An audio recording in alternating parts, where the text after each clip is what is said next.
Welcome at the PSA webinar number 8. I'm David Raimon, hosting this out of Prague, Czech Republic, and the speaker today is Alexey Milkov, sitting in Denver, Colorado. Alexey will be talking on revised gas classification diagrams based on a couple orders of magnitude more samples than the original definitions of these diagrams. And I thought this was pretty significant contribution that people should be aware of. So I invited Alexey to give us a presentation on this. Alexey is currently a full professor at Colorado School of Mines and also a director of Potential Gas Agency at that school. And previously he worked at several oil companies, Murphy, Sasol, BP, and also at Woods Hole and Texas A&M as a postdoc. And he started in Vniakana Geologia. And he got his education at the St. Petersburg State University and Texas A&M University. Before we start, I want to thank Bill Dixon for supporting this webinar and helping cover the cost of this. In case of someone else, if you are interested in helping out with a little bit of money, just let me know or spread the news around your company so we can keep going with these presentations. And I think, Alexey, now you can start. Okay, very good. Thank you, David, for the introduction. So I'm gonna tell you about these revised gas genetic diagrams, which we did in collaboration with Giuseppe Etiope from the Institute of Volcanology in Rome. And it's, as David mentioned, it's based on a very big data set of gas data. So as an outline, what I'll try to do in this presentation is, first of all, explain why we need the revisions, right? And then we'll talk about how we went about it, what was the methodology, what was our data set. And we'll focus in 3 different genetic diagrams. And these are the main diagrams that most geochemists use to interpret gas data. So the first one is carbon isotopic composition of methane versus the ratio of methane to ethane and propane, so something that we call dryness. And this, most of us know it as Bernard plot. The second diagram will be carbon and hydrogen isotopic composition of methane, which was introduced originally by Martin Schoell and Mike Whiticar. So we know that as a Schoell diagram or Whiticar diagram, depends what literature you read. And the third plot is carbon isotopes of methane and CO2. That third one is probably used the least, but it's quite useful. So we'll talk about all these three diagrams. So speaking of which, first I want to just remind you how these diagrams look like. So the first one is based on early work by Bernard back in the 70s. And what you see is a version which is kind of most common right now in publications and in the presentations, right? So it's not the original one, it's definitely a modified one, and I'll show you the evolution later on. But for now, as you most likely know, we are looking at isotopic composition of carbon and methane, and we're looking at the dryness, so C1 over C2 plus C3, and we can distinguish fields of bacterial gas or microbial gas and the field of thermogenic gas, and maybe even types of kerogen that generate thermogenic gas, and the maturity trend, and maybe some processes, most importantly the mixing between microbial and thermogenic gas. The second diagram that many people use is hydrogen and carbon isotopic composition of methane. Originally it was proposed by Martin Schoell and Mike Whiticar, and especially in Whiticar's work, the idea here is to distinguish not just microbial gas, but different pathways of microbial gas generation, so CO2 reduction and methyl type fermentation. But thermogenic gases are also apparently quite easy to distinguish on this diagram, including the maturity trend.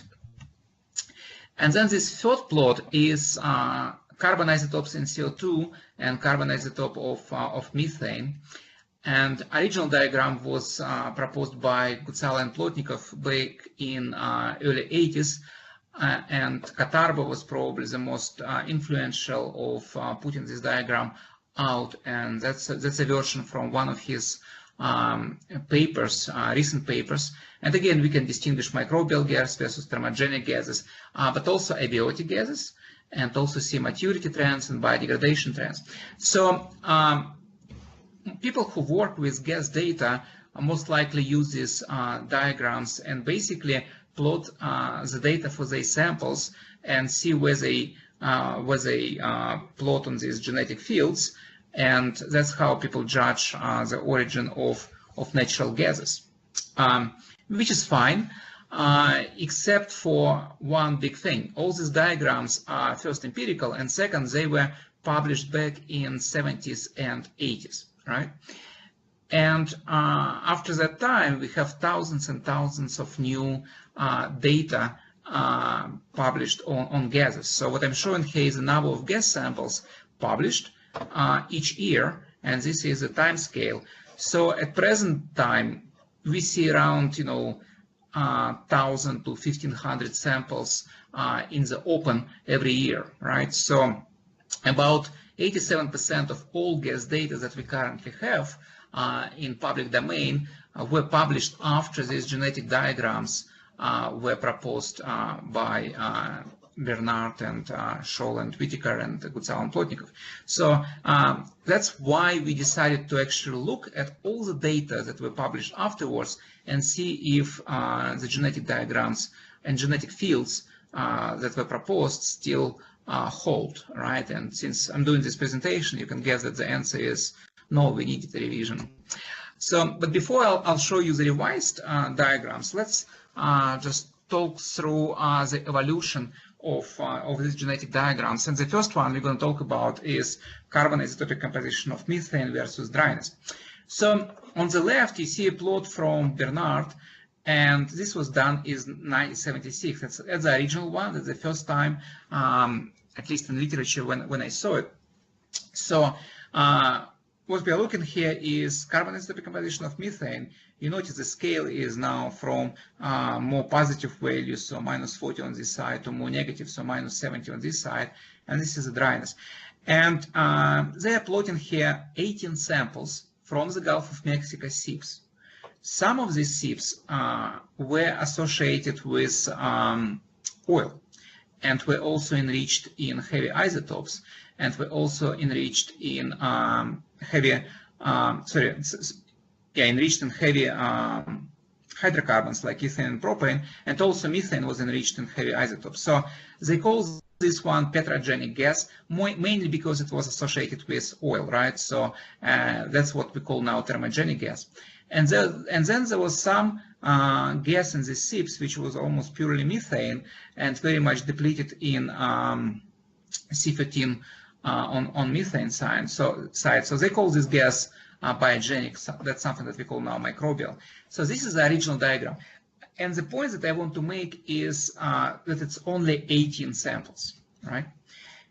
And then later on, Bernie published this revised, slightly revised diagram. Also, he added samples from the CDP. In addition to this original samples from the Gulf of Mexico seeps, he added samples from the CDP, I think also from the Gulf of Mexico, if I remember correctly. And now you can see that the fields, genetic fields, become a little bit wider. He now has this mixing zone defined. So we see some evolution. Later on, in '88, Faber et al. Published a paper in Organic Geochemistry and used the same idea for the plot, just kind of reversed scale. So now we're looking at dryness over here, and this is carbon isotopes. But one important thing that they introduced were these arms for genetic fields of thermogenic gas that was sourced by type 2, type 3 kerogen and type 3 kerogen. So essentially this would be your marine shale organophacous and this would be coals. What's interesting to notice here is that actually there is no data in these arms, right? So there's like one data point over here and maybe these ones if you want to count them. So how much it's supported by the data is open for discussion. And then in 1999, Mike Whiticar published a diagram which looks now very, very similar to what we see currently published. So we have this thermogenic gas field, we have these arms for two different types of kerogen, and importantly, he also distinguished pathways, so methyl fermentation, methyl type fermentation, and CO2 reduction for microbial gas, right? And so that's kind of what most people use these days. Around the same time, Harita and Burns published the paper in Science, and they looked at abiotic gas. So these are ophiolites, for example, and these are igneous rocks, and these are mid-ocean ridges. So they spent more time thinking about abiotic gas and where abiotic gas is plotted on the Bernard plot. And then later on in 2011, I published a paper in Organic Geochemistry, and my interest was secondary microbial gas. So that's gas that forms during biodegradation of petroleum. So I was doing study on that and kind of outlined an empirical field of secondary microbial gas on this diagram. So that's kind of the evolution. And you can see right away that this is probably the most often used plot currently. So abiotic gases, for example, and secondary microbial gases, they are not in the mainstream yet on the diagram. So that's another thing that we want to change. So let's now move on to the evolution of this diagram of carbon and hydrogen isotopes in methane. So originally published by Martin Schoell. This is carbon isotopic composition, this is hydrogen, and he distinguishes microbial gas or biogenic gas of continental origin and marine, and also thermogenic gases of different maturity and different sources. Whiticar had a different version of this diagram, so slightly different genetic fields. Importantly, you can see samples that actually were used. So again, we're not talking about thousands of samples. We're talking probably about tens or maybe first hundreds. And this version from '99 of Whiticar is probably the most familiar to you. That's how most people now use this diagram. So you notice that he has fields of geothermal and hydrothermal gases, so your abiotic gases, and for thermogenic gases he also distinguished maturities, so early mature gas and more mature gas, and also at humid gas, right? So a little bit of organophacous. Again, for my study of secondary microbial gas, I try to outline the field of secondary microbial gas on this genetic diagram. And Giuseppe Etiopa, who is my co-author on this work, he spent a lot of time recently looking at abiotic gases. And here are his fields for different types of rocks and habitats. So for example, this one is volcanic geothermal system, and these are crystalline shields, right? So importantly, on this diagram, hydrogen and carbon, you can actually distinguish abiotic gases very well. So we wanted to introduce this abiotic field, with more justification into the common field, into the common diagram. Right. So the next one is carbon isotopic composition of methane and CO2. Right, so this is methane, and this one is the CO2. This is a regional diagram by Gutsala and Plotnikov, and they distinguish the areas of fields of microbial gas, or biogenic gas, thermogenic gas, and abiotic gas. It was published in 1981, and it was published in Russian, right? So it didn't make it proper in Western literature. Katarba was probably the most influential in putting this out into the Western literature. So that's his version, and you notice that the axes are now reversed. So this is now CO2, and this is methane, but the fields are more or less the same. There's some modifications. Whiticar looked at microbial gas or bacterial gas and used this diagram to distinguish CO2 reduction and methyl fermentation type, and also oxidation of methane.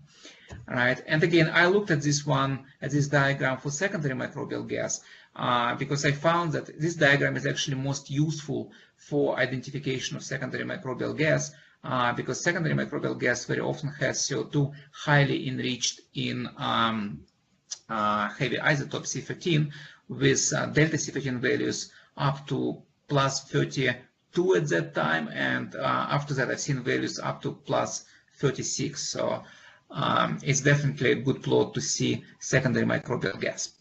All right, so now that we looked at the evolution, let's get back to that motivation, why we decided to do this diagram. So first thing that you already understand, so all these diagrams are empirical, but based on relatively small data sets, right? So that original Bernard plot was, 18 samples, and then on Faber modification, we didn't see any samples. From Whiticar, we probably saw, a few tens, maybe 100 samples. And now we have thousands of new gas samples. And what I noticed through my life in this field, very often when I plot new samples on these diagrams, they just don't fit in any fields, right? There's no field behind them. There's all this empty space. So that was one of the motivations.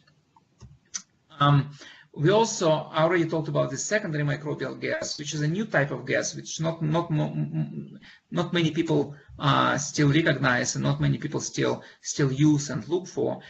And another type of gas is this early mature thermogenic gas, and this one is an interesting one because many people talked about early mature gas, for many years now, but we had very little evidence of that.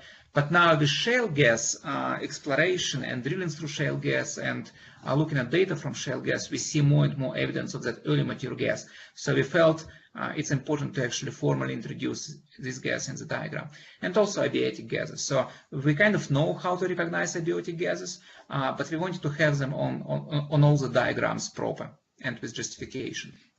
All right. So that's what motivated us to do this work.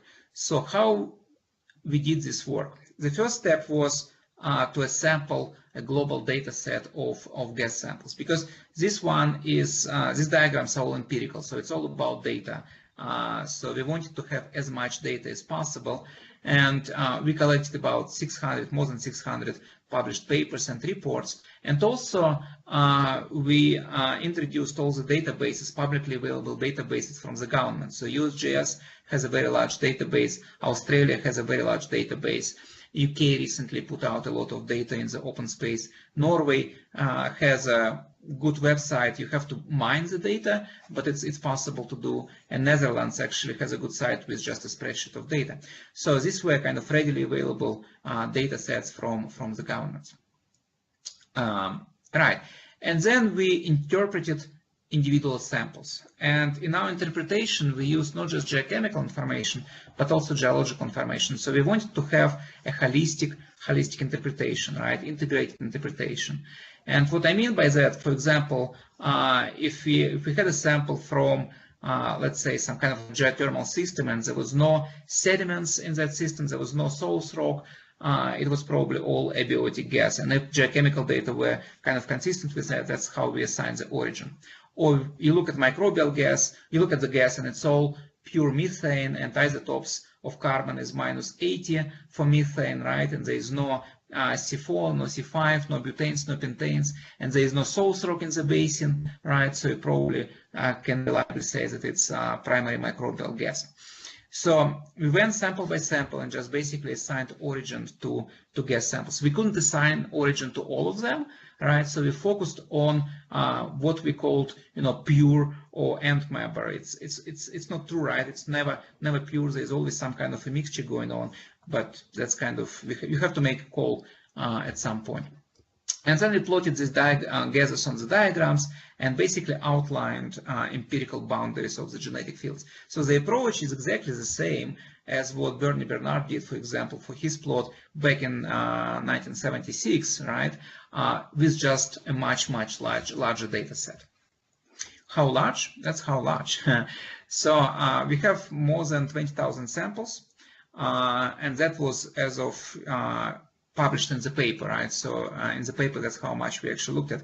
By now, I have about 23,000 samples. So every week, somebody publishes gas data, and I have Google alert system set up. So every day, essentially, I get new gas data and transfer to the database. So it's a huge amount of data coming every day. And on this map, you can see the distribution, geographic distribution. And right away, you see that most samples are actually from the US and from China. So in recent 10, 15 years, a lot of data is coming from China. So all this data are now in the database. We don't see that much data, for example, from Africa or from South America. So it would be good to have more data from these areas. And this slide shows the distribution of samples by countries, and these are all countries, and these are top 10. So again, China and US definitely dominate the amount of data. So about 28-27% are from these countries. But you can see other countries where we have a lot of samples from. Norway is not on the list, but we now have about 350 samples from Norway. In terms of the habitats, the data set is heavily biased towards petroleum reservoirs, because that's my interest, right? That's what I work as a petroleum geologist and petroleum geochemist, and I know that's interest for most people who listen right now. And among these petroleum reservoirs, most samples are from conventional reservoirs, but we also have a large data set from coal beds and from the shales, right? So these data sets definitely grow as people explore more and more for these unconventional reservoirs.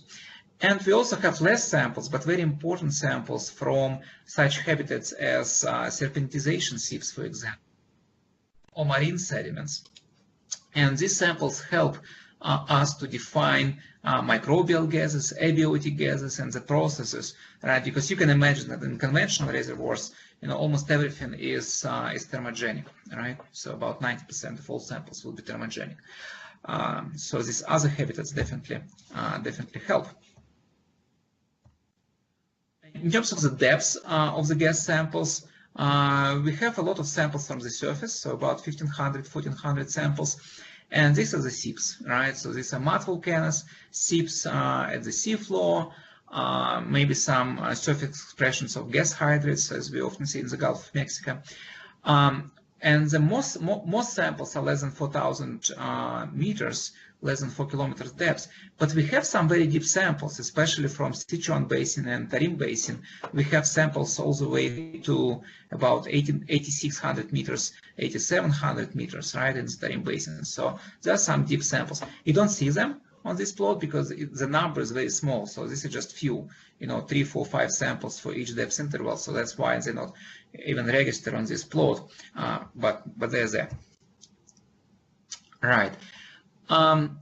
So before I jump into the diagrams, let's talk overall about the composition, what we actually have in our samples. And this is kind of unusual plot, but let me explain what it is. So what we are looking at is this is a ratio of CO2 in the sum of hydrocarbons and CO2, right? So essentially this would be the zero CO2 and 100% hydrocarbons, and this would be the pure CO2. And this is the same ratio, but for nitrogen. So this would be pure nitrogen, this would be pure hydrocarbons, and on this corner we would see no hydrocarbons, right, in the gas.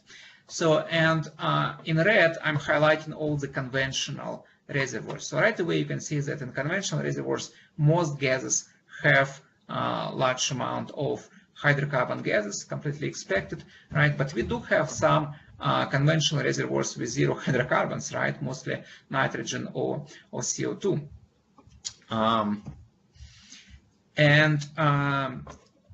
These bar plots show the amount of methane. So in most gases, we have high concentration of methane, more than 80%, but we have some samples with almost no methane, and this is for C2 plus gases. So methane definitely is a dominant hydrocarbon, so nothing surprising here.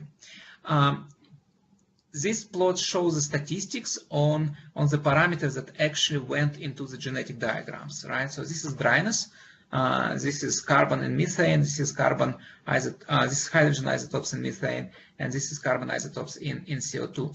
So you can see the number of the samples that we have for each of these parameters, and the numbers are different because not all samples have all information on them, right? So obviously there is more measurements of carbon isotopic composition of methane, for example, than of hydrogen in methane or carbon in CO2.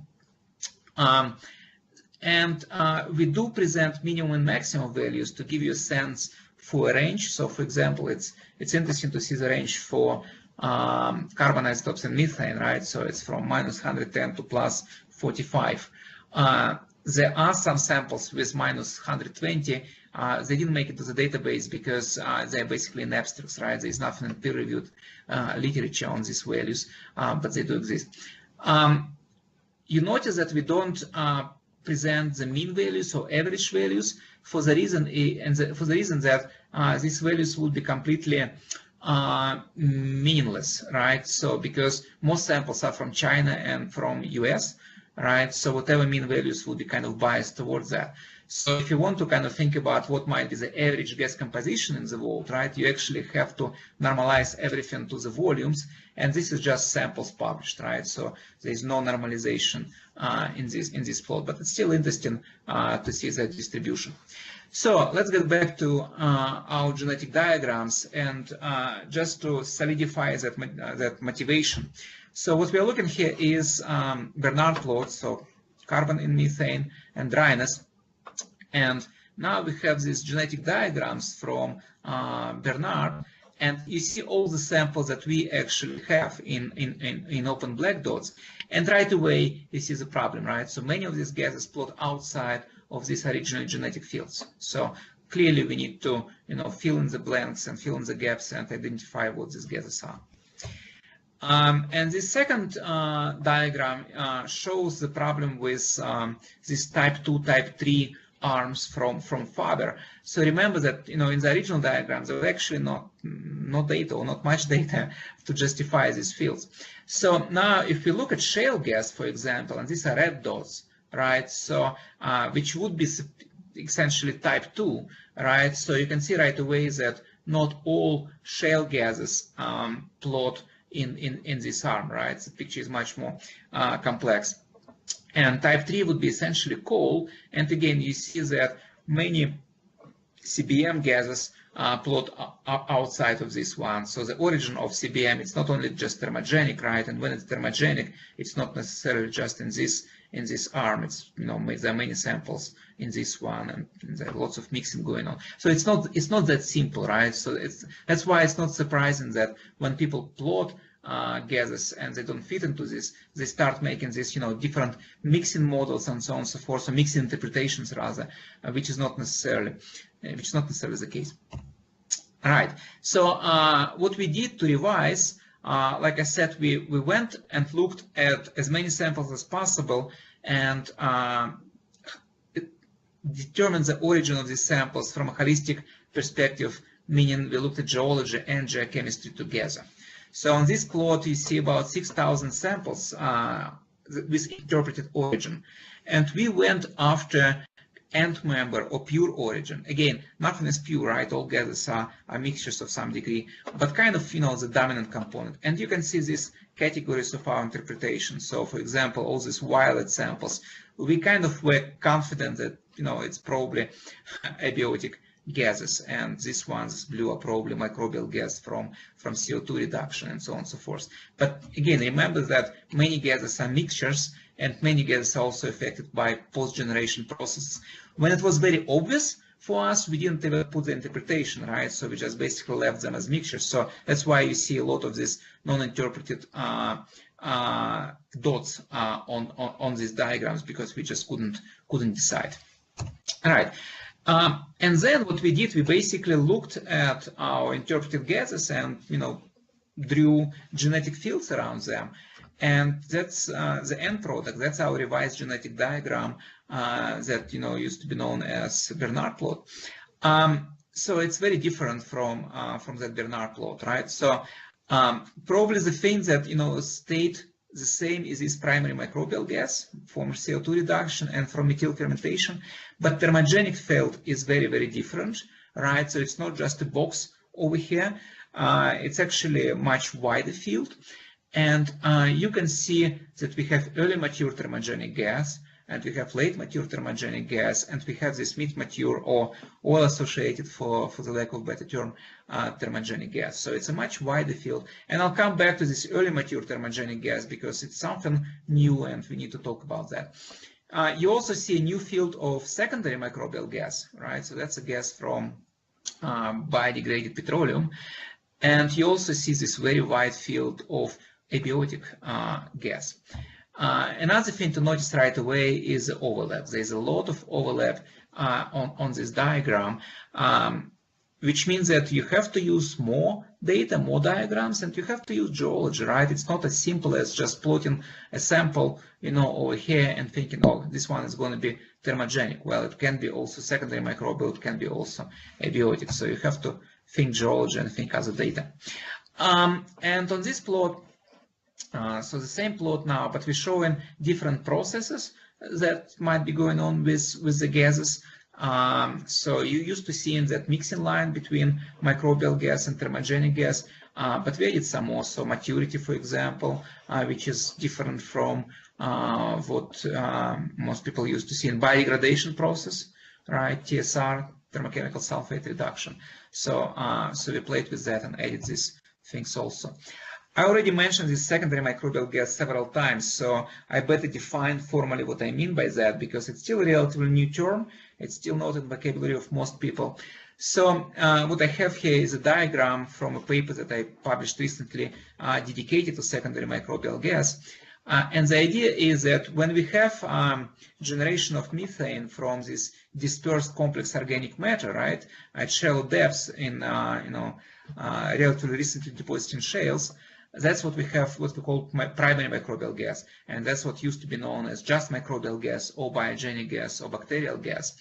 But when we have first, oil expulsion and migration to the shallow depths, and then the biodegradation, methanogenic biodegradation of the gas, essentially through the same processes of CO2 reduction and methyl type fermentation and methylotrophy, we have again the methane, right? It's microbial methane. It's done by microbes, and but it's different, right? It has different origin because it has different substrate. So we call it secondary microbial methane. So that's what we see on all these diagrams. You see both primary and secondary. So I already mentioned that we introduced this field of early mature thermogenic gas, and here's kind of our justification for that interpretation, right? So what I'm showing here is 3 samples, right, from shales taken, at least these 2 taken during the drilling of these shales, so it's isotube samples. And this one is from Paris Basin, so from France. What's interesting about these 3 samples and some other samples also is that so they have relatively negative values on carbon isotopes for methane. So the normal interpretation, especially for this sample, right, from Colorado Formation, would be that it's primary microbial.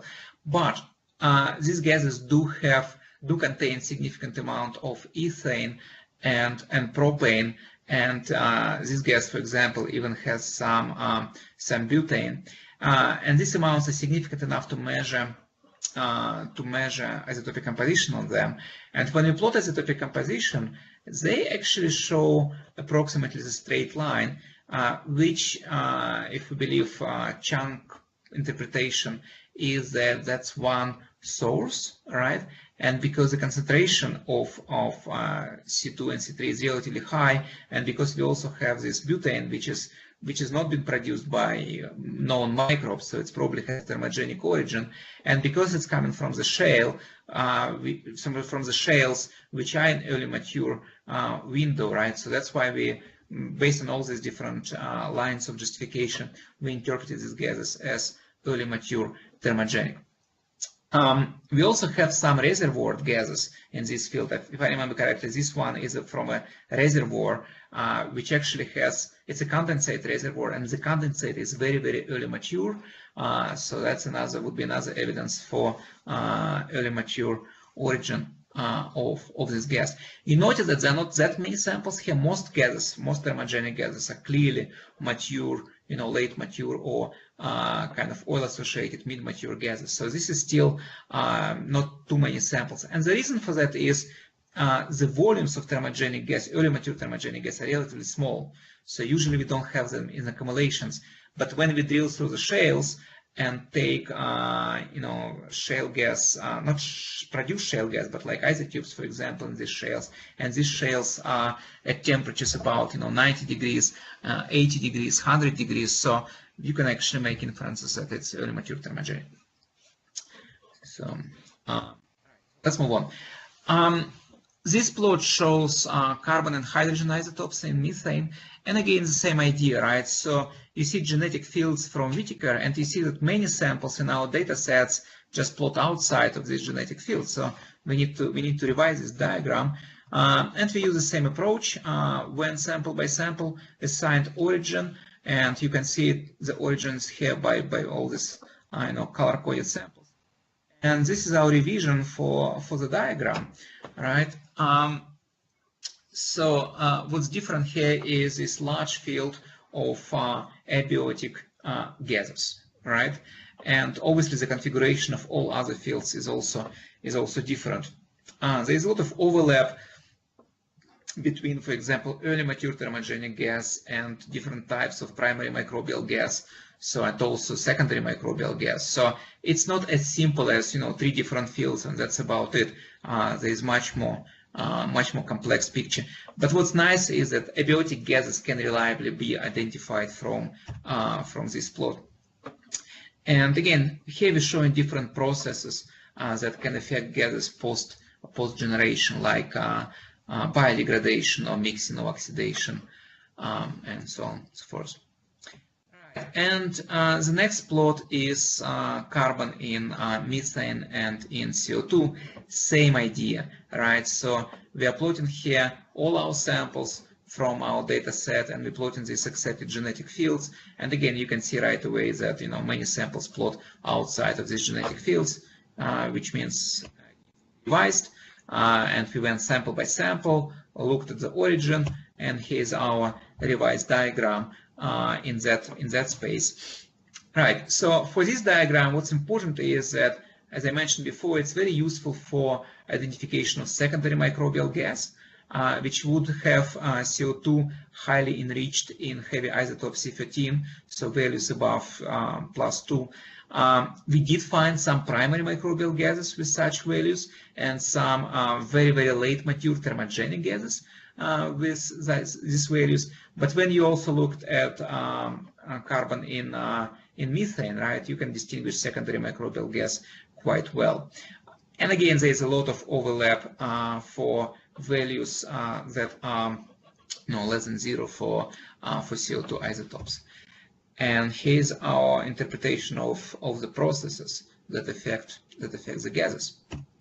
So, and that's kind of our revision. So the key messages that I want you to remember from this presentation is that these original versions of genetic diagrams that you still see in publications and probably use in your work, they're based on empirical data, and they're now outdated because there's just so much more data available now that we can do better jobs. So they're kind of partially inadequate now for interpretation. So we revise them, right? And we used a very large data set. It's a global data set. It's more than 20,000 samples.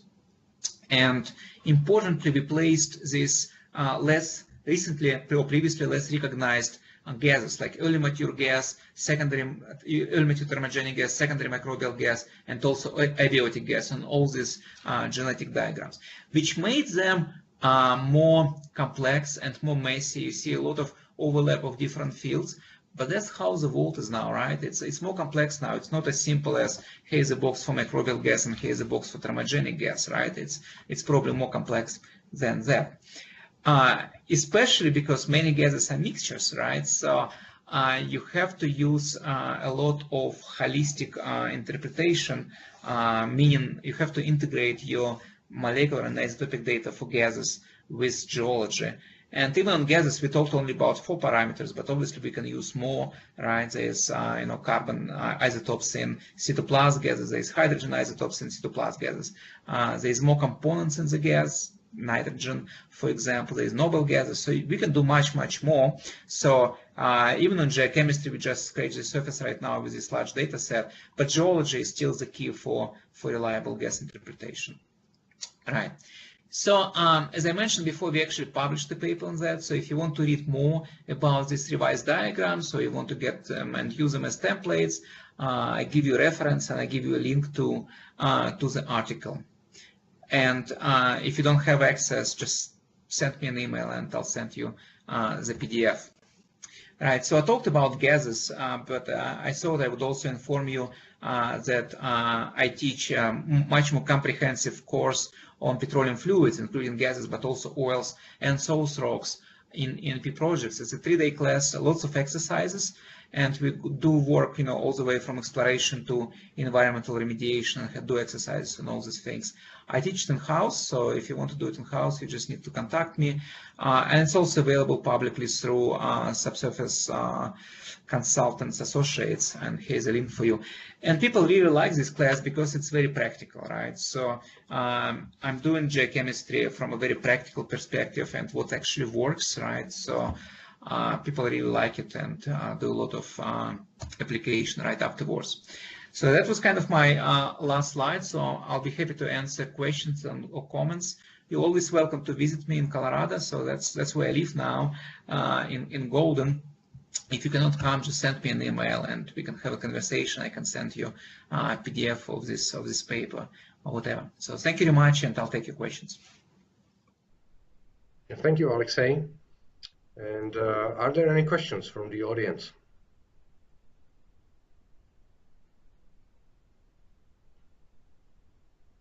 As I was looking in these at these revised diagrams, and I saw, the contrast between the original diagrams that separated the different fields very clearly, and then the revised ones with so much of overlap, it just resonated with the discussion we had just before the start of this on the uncertainty in exploration. So here is another example of just how much uncertainty was underestimated in these original diagrams, and that there is just usually significantly more than what we consider. Yeah, no, that's true, and so that's one of the directions that I want to go with this work is actually to start putting some kind of confidence levels on interpretations, right? So, and I want to go with a machine learning approach and see how well the machines can actually, given our algorithms, can distinguish between different gases and automatically assign their origins. But with these algorithms, we actually can ask, the computer or the machine to give some confidence levels to interpretations, right? So maybe we'll end up something like this gas, for that given composition is, 80% probability that it's, primary microbial, but maybe it's, 10% that it's actually early mature thermogenic, or, and 5% that it's secondary microbial, for example, right? So I don't know what it means yet and how much value we're actually going to get from that. But if this interpretation is very quick, right, and automated, right, then maybe we can actually do something with it. So that's kind of where we are thinking currently. And I have a student who is doing that project. So if anybody in the audience, works for industry and wants to support us with that project, that would be very much welcome. Yeah. Thank you, Alexei. So, are there any questions for Alexei now? Yes, please, if I may. Yeah, go ahead. Thank you, Alexey, for your presentation. But there is a giant work have been done. So you've reviewed all these modern samples, but what's about the reviewing of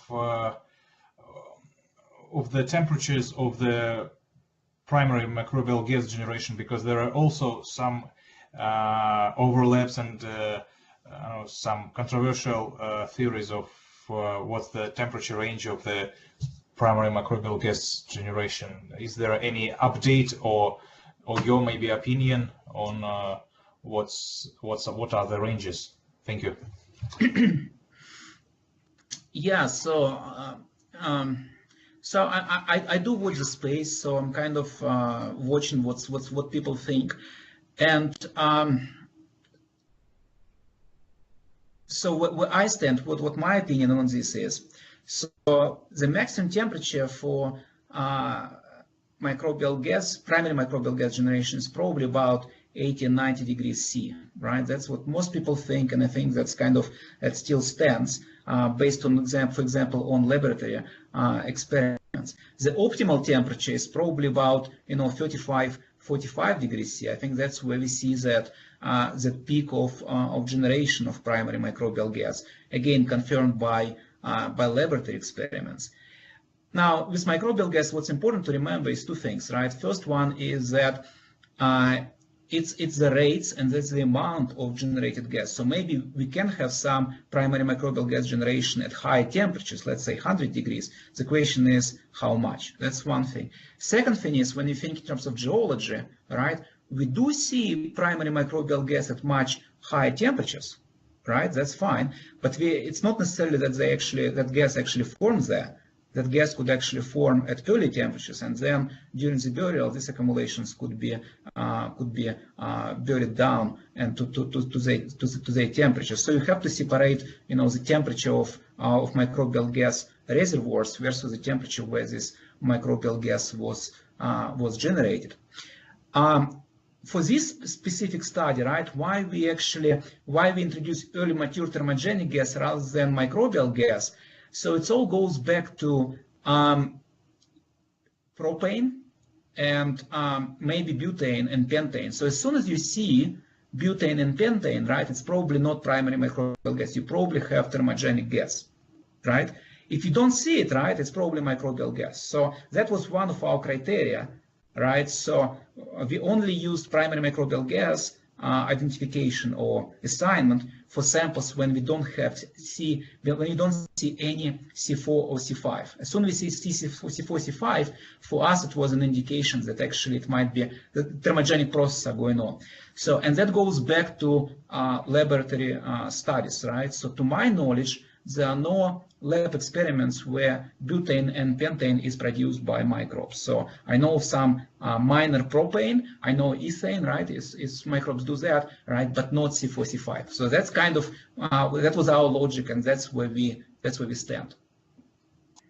Okay, thank you. But what's the, so in my imagination, so for example, we start to produce the microbial system start to produce gas at 30 degrees, but then the temperature, so that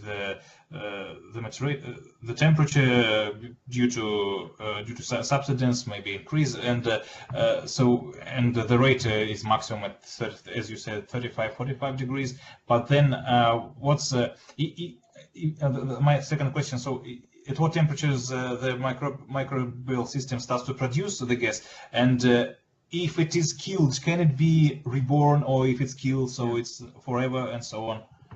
Yeah, no, that's a good question, right? And that's why, in one of my slides, I mentioned the transition, right? Mixing and transition, right? So I don't think it's a switch, right? I don't think you go from, purely microbial to purely thermogenic. I think there is some kind of a transition.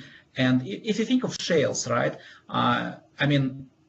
first you have this primary microbial gas in the pore space, right? So you actually generate that, and then you kick in thermogenic process, and you start having addition of thermogenic gas, and it's all mixtures, right? But it's all in very small amounts to start with, also. So it's I don't think it's a switch, right? I think it's a transition, right? That's one thing. I think that microbes basically at temperatures, let's say 70, 80 degrees, right, they just become less important, while thermogenic processes start become more important, right? So there's some kind of a transition between these two, and the rates and the amounts, and that's what, you know, and then we go completely into thermogenic, and we flush all this primary microbial gas in shales that was there originally by just abundance of thermogenic gas, right? And that's why we don't see it, you know, later on. So yeah, so I don't think it's a switch. I think it's a transition. Now, but in my mind, this topic is very much understudied, right? So that primary microbial gas, you know, we still use plots and ideas from Chris Clayton, right, back in 80s and early 90s, right? And there's not enough laboratory experiments going on this. And but now with the discoveries in Israel, right, or in Egypt, right, with Zohr and all these discoveries, or discoveries in Myanmar, it's a very hot topic, right? It's a very interesting topic. So I think we need to do more research in this area. I think we kind of understand, but it's very much mental picture and what's possible. We don't have, you know, very solid research to understand the transition from microbial to thermogenic. Okay, thank you very much. I see a question by Liz Chapman. Thank you for your presentation. Could you explain what you mean by the migration process on your revised genetic diagram? Yeah, good. So so this one, let me see if I can actually get back to that.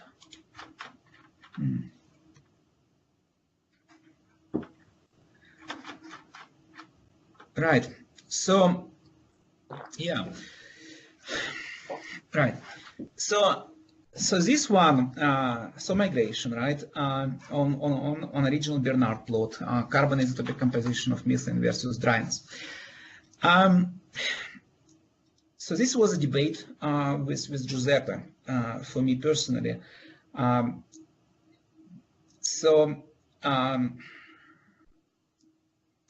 migration, essentially what we mean here is that during the migration, right, we actually can have some fractionation of the gas, right, compositionally, but not isotopically. So isotopes of methane during migration probably don't change, but the gas composition during the migration may change. Essentially, gas during migration, right, can be more enriched in methane.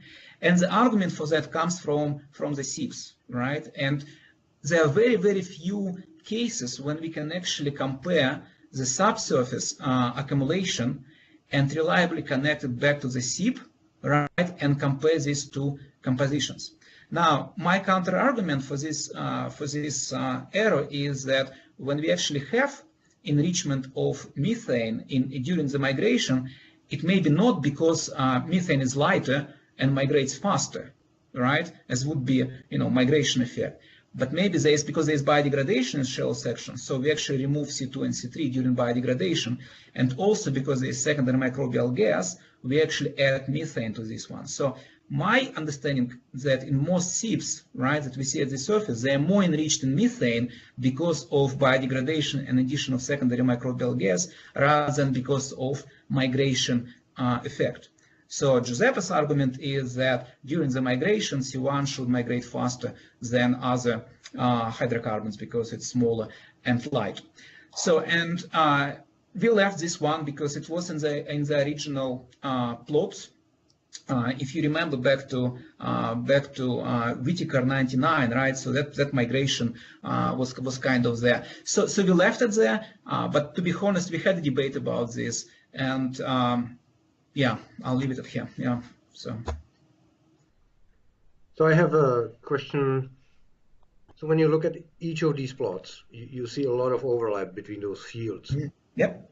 And have you tried to look at the combination of these plots and see whether it can help you that you see certain sample falling into a couple or three different fields, and other plot helps you to distinguish in between. And yeah, any comment on that? Whether you've done some statistical analysis on this, whether it's actually helping you to fingerprint? Yeah, so it's a great question, right? So yes, so we see a lot of overlap, right?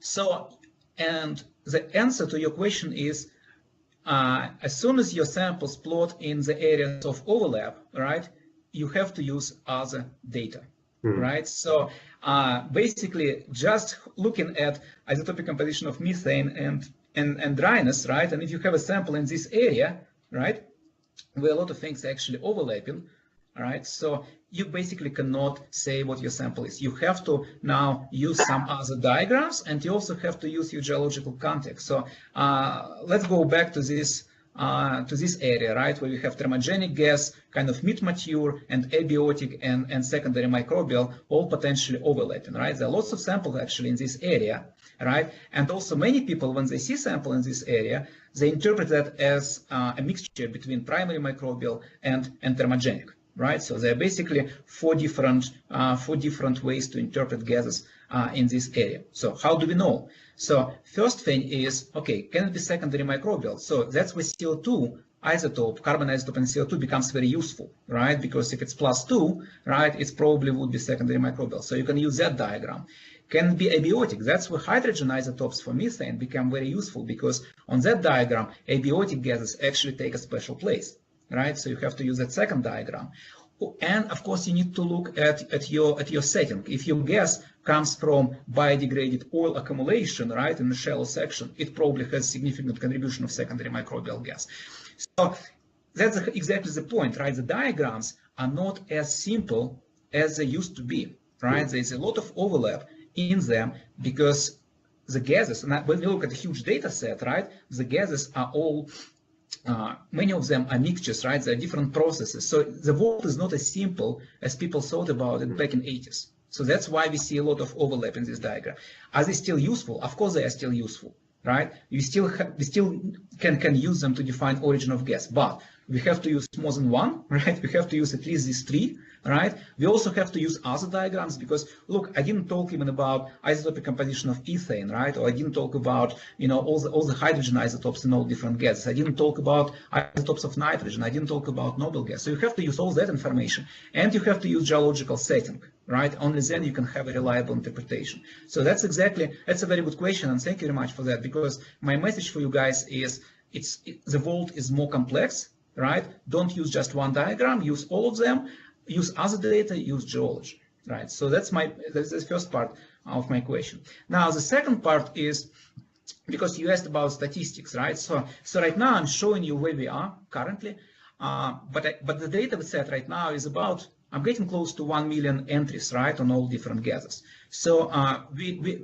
started the project here at Mainz, where I have a student who is actually doing, big data analytics, machine learning, right? And we are trying to see what we can do with this data set and move, beyond these diagrams and maybe use this, multiple data and correlations that we're still trying to find what they're going to be, to give some kind of, first give an automatic interpretation for the gases, but also put some kind of a probability and confidence levels on this interpretation, right? So you basically take a sample, right? You put everything that is possible, and for that data set that you have, which is also not complete necessarily, right? You can say, okay, this sample is probably 90% thermogenic, right? 5% is possible that it's secondary microbial, and only 2% that it's abiotic, right? So, and that's going to be fast, right? And going to give you some interpretation guidelines, and obviously then you need to, as a person, as an interpreter, as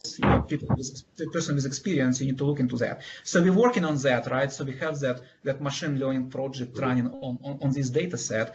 And if you're in industry and if you want to support this project, definitely, write me an email, and we'll talk about that. All right. And I see one more question by John Pantano. Can you comment on gas isotope ratios and wetness trends when the gas remigrates or accumulates because it comes out of the oil phase due to bubble point phase separation?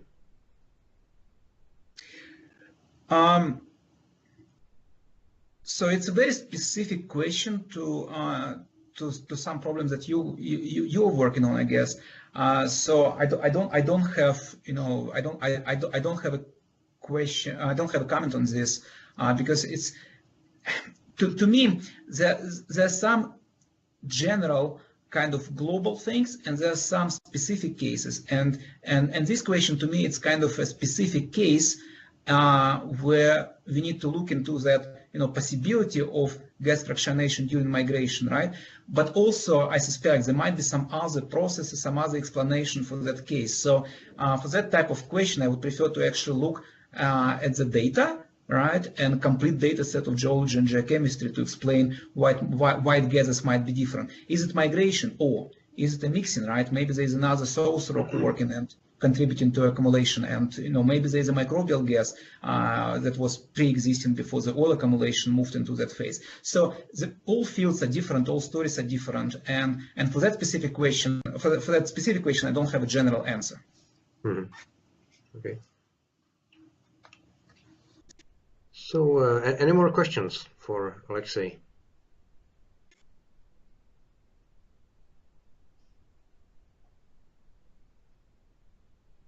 Alexandra Kazanenkova.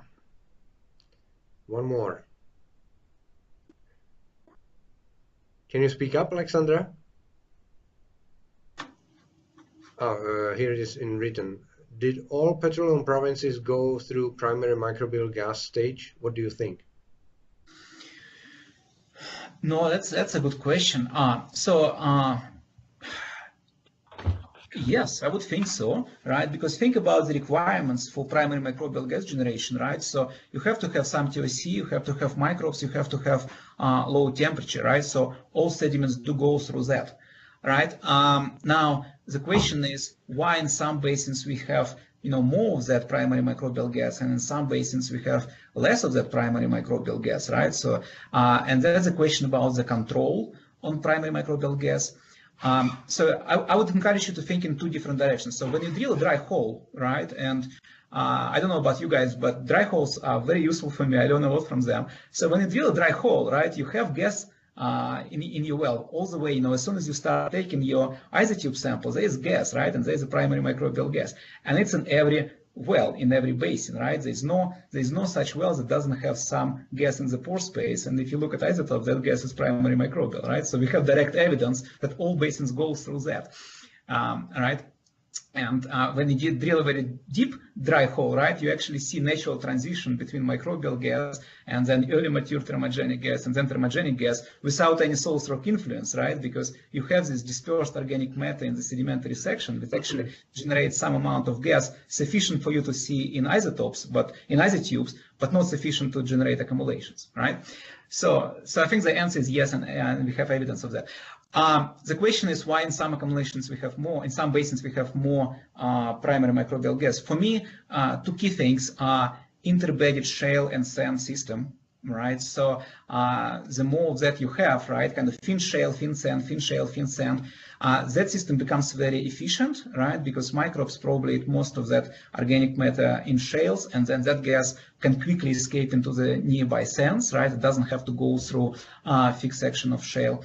So that's one key thing for me, and also large fetch areas, right? So when you have that system at the right time, forming significant structures to actually focus that gas somewhere to come out of solution, right, and then migrate somewhere, then when it works in big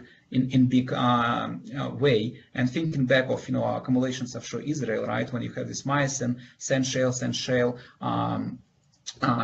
Deposition environment, so that's a good setting. So short answer is yes, in all basins, but all basins are different, and in some of them we see it in commercial ways, so in big ways, and in most of them it's just gas in the pore space that we see in isotubes, but we don't see in accumulations.